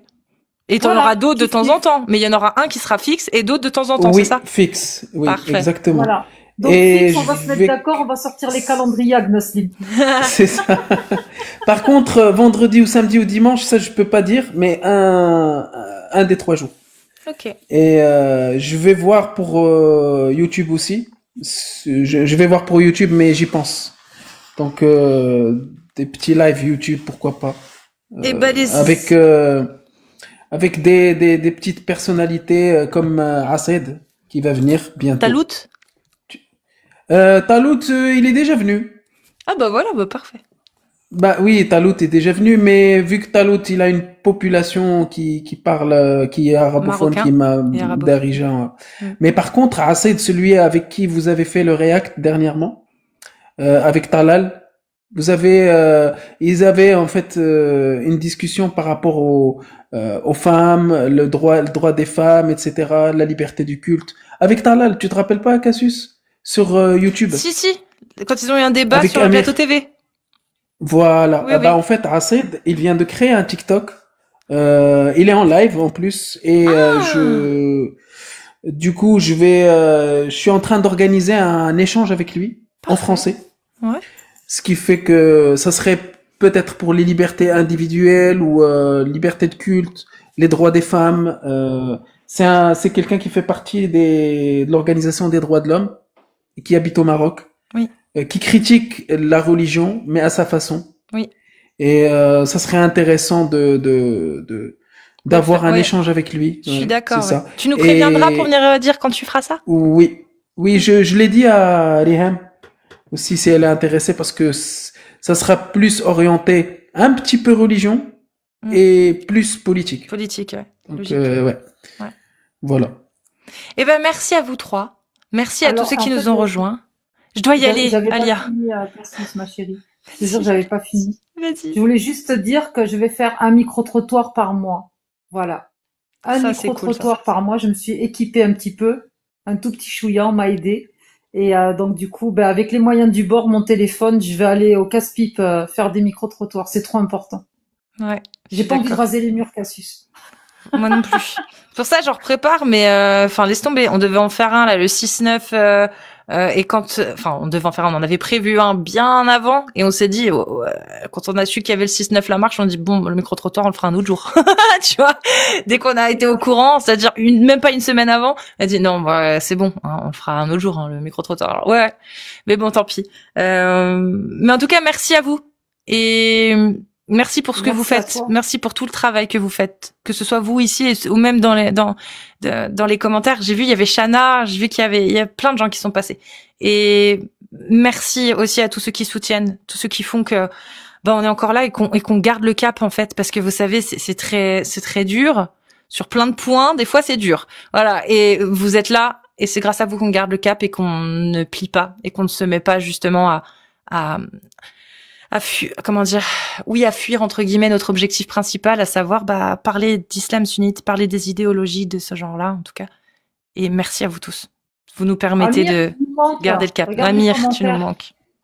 Merci.